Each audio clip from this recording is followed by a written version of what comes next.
वर्षा हवा जो अधिक पानी पशिची से अनुसार आम गतकाली खोली आउ 4टा गेट खोली टोटाल 24टा गेट रे वर्तमान माने बन्या जल निष्कासन होउची। दिन 9टा बेले रिजर्वर लेवल थिला 626.35 फीट। आपण जानते सर्वोच्च जलधारण क्षमता होची 630 फीट। आउ सेतेले 3,85,000 क्यूसेक जलभंडार भितर को प्रवेश करथुला एवं 4,24,000 क्यूसेक 24टा गेट देकरी पावर हाउस देकरी केनाल गुड़ा देकरी निष्कासन होतला। तो वर्तमान आम ताकू जेहेतु आमर कमीगलानी इनफ्लो आमर तेणुकरी आउ 4टा गेट बंद करने निष्पत्ति होईची। खूब शीघ्र सेटा बंद मध्य होई जिवो। आउ ता फल रे आमर तलकू जो 24टा गेट खोला थिला ता द्वारा तले आमर विभिन्न स्थान रे जलस्तर बढ़ी महानदीर तलमुंडरे जमती आपण देखिबे मुंडली रे 3,57,000 क्यूसेक 9टा बेले प्रवाहित होउची। बरमुल रे 4 लाख, खैरमाल रे 5,41,000 क्यूसेक जल वर्तमान 9टा बेले प्रवाहित होउतिला। तेबे यही जो 24टा गेट खोला है हीराकुदर ता फल रे जो बन्या जलटा आसीबो सेटा मुंडली रे आसंता काली संध्या 6टा बेलू प्रवेश करिवो। पाखापाखि 5,50,000 क्यूसेक जल प्रवाहित होबो मुंडली रे आसंता काली 6टा बेलू। एटार पूर्वानुमान अच्छी। तेबे आपण कहि रखे जेहेतु तेल रे वर्षा नहीं आउ अन्य जगार कौन सी विशेष वर्षा नहीं हीराकुद तलमुंडरे मध्य एवं हीराकुदर आउ 4टा गेट बंद कराई। आगामी समय अधिक गेट बंद करा सेटा आम एनालिसिस करिक बंद करूँ। सेटा आउ बढ़ू नहीं जल अधिक आउ जोति पशुला सेटा धीरे धीरे कमी आरंभ होलानी। तेणुकरी ये 5.5 लाख जोटा मुंडली रे प्रवेश करिवो सेटा पाखापाखि सर्वोच्च रहिबो सबुठु अधिक रहिबो। तापरे धीरे धीरे सेटा कमिवार आमे पूर्वानुमान करूचु। एटा गला महानदीर तेणुकरी एठी विशेष कौन सी जगह असुविधा हबार संभावना नहीं। आमे एटा कौन सी छोट धरणर एटा माने जोटा आसुची सेटा किछि असुविधा हबनी। 5 लाख 6 लाख गोटे नॉर्मल आमर फ्लड। तेणु एटा होची महानदीर स्थिति। सेमती आम ब्राह्मणी रे देखिबा आमर विभिन्न जगह वर्षार परिस्थिति जोड़ा अच्छी इनफ्लो मध्य कमीगलानी।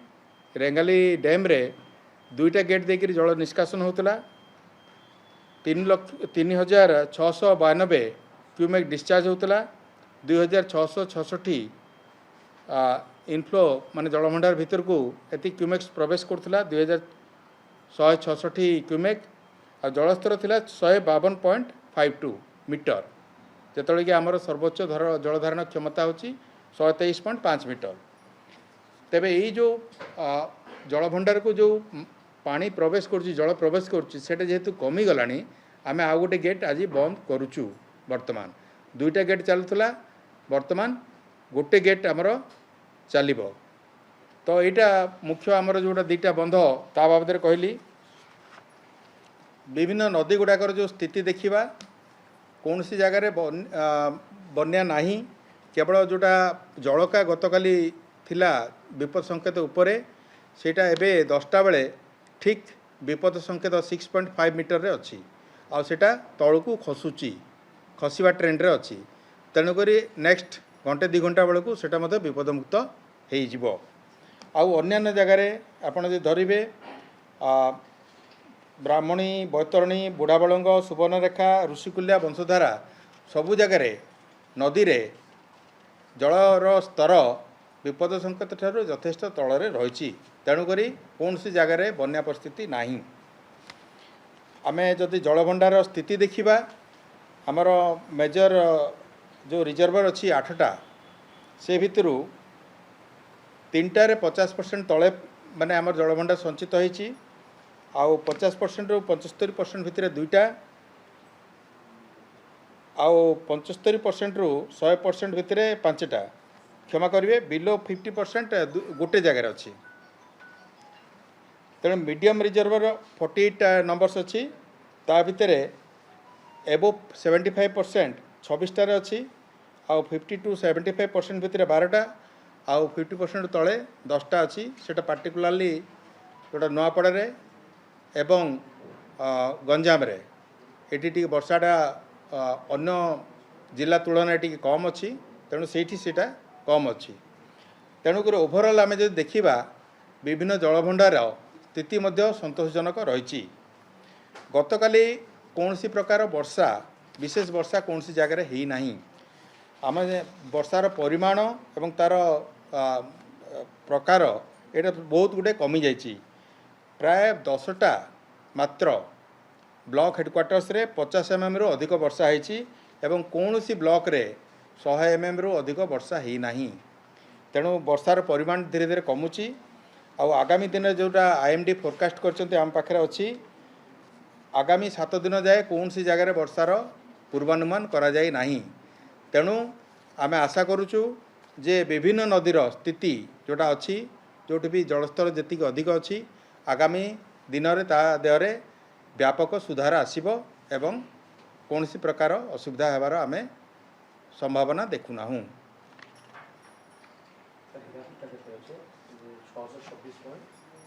धन्यवाद। हाँ मु कहली 5,50,000 क्यूसेक 5,50,000 क्यूसेक सेटा आसीबो मुंडली रे आसंता काली संध्या बेलू सेटा प्रवेश करिवो एवं सेटा धीरे धीरे कमिजी मध्य जीवो सेटा सर्वोच्च एटा रहिबो धीरे धीरे कमिजी कारण आमे वर्षा नहीं गोटे है मझिरे वर्षा नहीं हीराकुद तले आउ गोटे कथा है जे आमे हीराकुदर मध्य गेट गुड़ा क्रमान्वये आमे बंद करवा आरंभ कलुणी अलरेडी 24टारू बर्तमान 4टा बंद करके 20टा चलती आज आमे आउ 4टा उपरला बंद करूँ आसंता काली पुणी बंद करूँ एवं जेहेतु वर्षार आउ माने आम देखिपारुना तेणुक आम यहाँ बंद करने प्रक्रियाटा जारी रहिबो। लो लाइंग एरिया जेकोसी जगार जलस्तर बढ़िले लो लाइंग एरियाटा सब एफेक्टेड हुए पठा गुड़ा एफेक्टेड हुए तेणुक यही सब जिनस आम संपुक्त कलेक्टर मानक ग्रुप अच्छी व्हाट्सएप ग्रुप से समस्त को जन दिखाई जे 5,50,000 क्यूसेक जल जल प्रवाह हम मुंडली रे आसंता काली एवं से ताकू धरिकी समस्ते डिफरेंट आमर जो शाखा नदी गुड़ाक अच्छी कुआखाई है देवी है एपटे कुशभद्रा सब पाठजोड़ी है सबुत जहाँ जी स्तर रहा कथा ताकू धरिकी समस्त आमर क्षेत्राधिकारी माने सतर्क अच्छा जिला प्रशासन सांगे समन्वय रक्षा कर सबू जगार पेट्रोलिंगटा आम इंटेंसिफाई कर दो